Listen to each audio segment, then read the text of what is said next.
Such a pleasure. Thank you so much for joining me on She's All Over the Place. I love the name. Yeah. Yeah, it's very apropos, especially in today's It's society. me. Okay, perfect. Let's talk all about you. We got 12 minutes. Let's go. No, I'm just saying I'm all over the place. Yeah, I feel you. I feel you. So where in the world are you today? I'm in New York City. Oh, wonderful. I love New York. I live in New York as well. I'm not in New York right now, but I live by Flatiron Building. Oh, you live really close to me. I Oh, was and Fifth. Yeah, oh, chic. We'll have to meet up sometime and celebrate. Definitely. absolutely. That would be great. Yeah, yeah. So you're a filmmaker and a commercial director. I would love to hear about your journey. So today we're going to be talking about Happy Campers, your new documentary, and we're going to dive into it. But how did you start as a filmmaker? When did you know and take action? Oh, well, I always feel like I didn't take action. The action took me. um, yeah, I worked in advertising as creative for 100 years, and around the early 2000s, I decided to go freelance. And I had a friend who said to me, Amy, you don't have to work all the time, because I had always worked and I just didn't think of ever taking time off. It just didn't ever occur to me. So she said, "You should make a film. You're always had done a couple real people campaigns and I really loved them. And she said, you should make a film. You should take a summer off and go to NYU. I was like, oh, okay. So I did. And I made a short film in that class, and it ended up at Hot Docs and all these great film festivals. And it was just a funny little portrait of something that I stumbled on that I loved over on Third Avenue. It was this dog grooming place, which sadly is no longer, but it was really strange and good and funny and heartwarming. And it was everything that I loved. So that film started it off. Oh, wonderful, wonderful. And then your journey of being a filmmaker, starting it off and where you are today, with directors, some people will only work in certain projects because they'll look at the director. So because they have a certain style. Over the years, what's your style as a director? Think my style, I like to describe it as the feel of real because I I like things that are authentic and genuine. I mean, I know those words get thrown around a lot. Um, but there's a difference between real authenticity and advertising authenticity. And so I'm always in search of the real authenticity. But I also think everything needs a sense of humor. And it doesn't have to be mean and it doesn't have to be hardy har, golf ball in the crotch. Life is funny. No matter how you look at it, it is funny.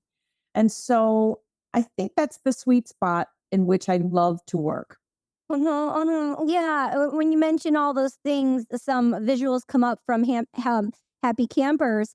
The guy, he's folding his towel, and then he's just like, hi, like that. So that was funny.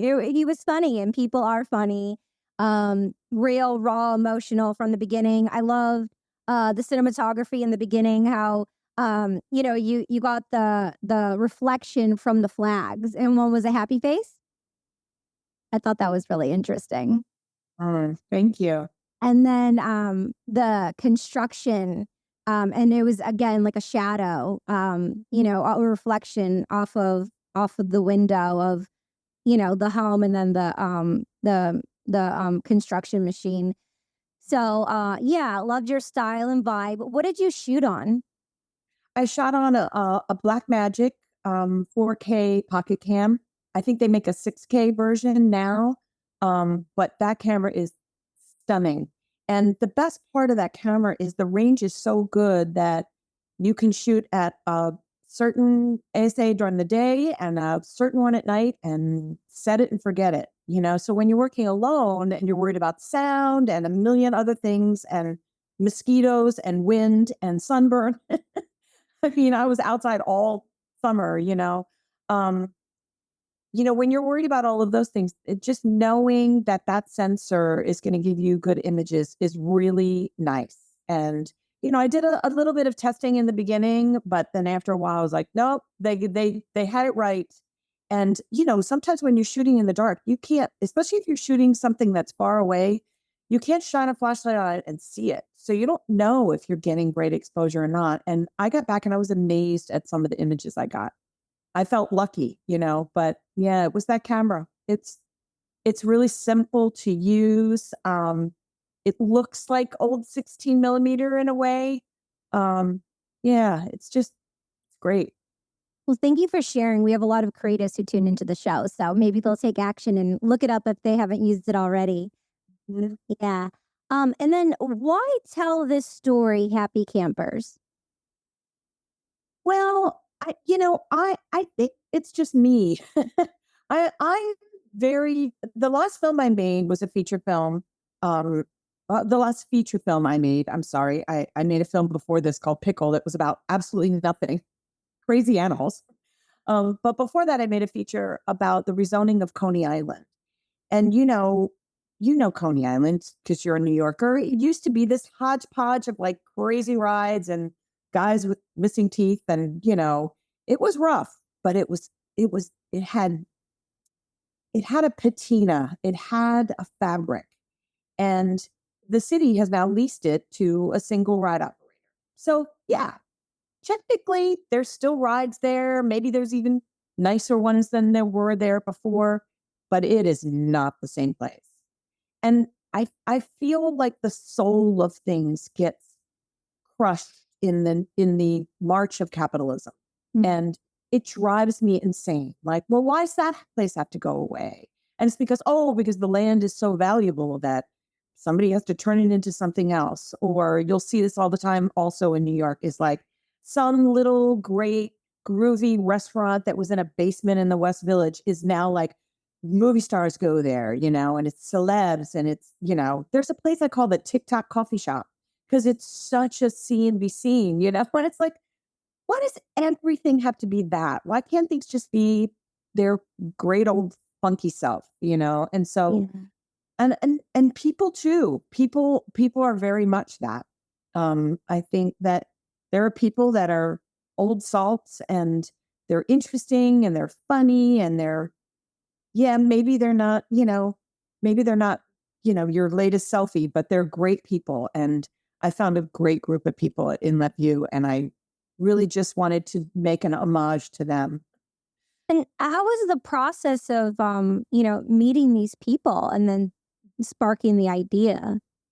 Well, I moved in. So I kind of stumbled in there taking photos. And then I would say a decade later, I went back and there was something that drew me in there. And, of course, you're always like, well, what if I filmed this place? I mean, is there anything here? Like you're always thinking that in the back of your head.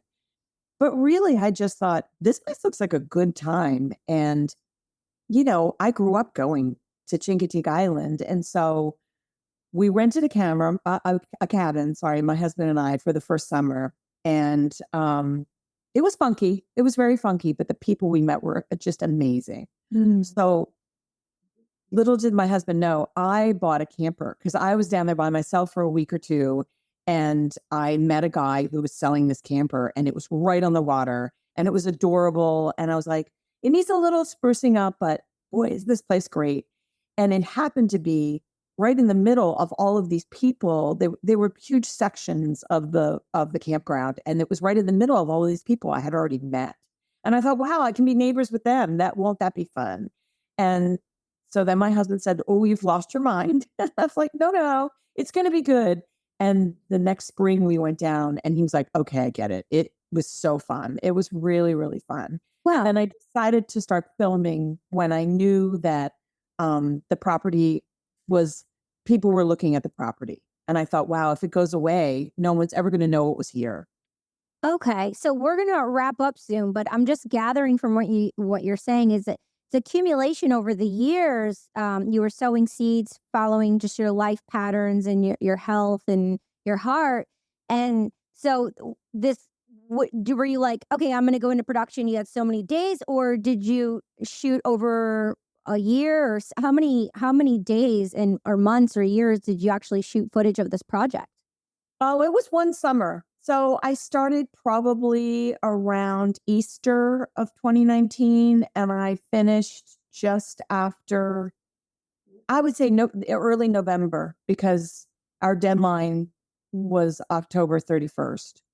So I would say, early November I finished, and then I went back and filmed the very end of the film several years later. Wow, wow, wow. Oh, wow. Amazing. Congratulations. Mhm. Yeah, definitely. And speaking of, paying it forward and homage, yes, my yaya, we're Greek, and she came over from Greece, speaking no English to Coney Island, to Ellis Island. So she knows it, better than we do, like, speaking of history and, preserving land. Wonderful. Well, anything else you would like to share before we roll out? No, just watch the film. Yeah, watch the film, and maybe we have, a last closing statement of any young entrepreneurs, filmmakers out there, any words of wisdoms for them along your journey that you could share with them. I would say do what you love, because you'll never regret it. Don't chase some big thing that I see. I see a little bit of a change in the documentary world, where I feel like there's a lot of talk about, like, oh, because we need these people to be seen. A lot of times I suspect it's like maybe the filmmaker wanted to be seen, and the people, the first part is right. Go make an homage to something that you think is important and that you love, or something that you're passionate about, and you won't have to worry about the ethics, and you won't have to worry whether you're doing the right thing, because you'll be doing the right thing. And I'm happy to help anybody. Yeah, I really appreciate you, Amy Nicholson. You've inspired me to go out there, and I'm already brainstorming and making my own documentary. So I'll send it to you Great. Call me. I will help you. when it happens. I'll let you know. Okay. Take action. I love that. Okay, filmmaker and commercial director Amy Nicholson, thank you so much for joining me on She's All Over the Place. Take good care. Oh, thank you so much, Katie. I appreciate it.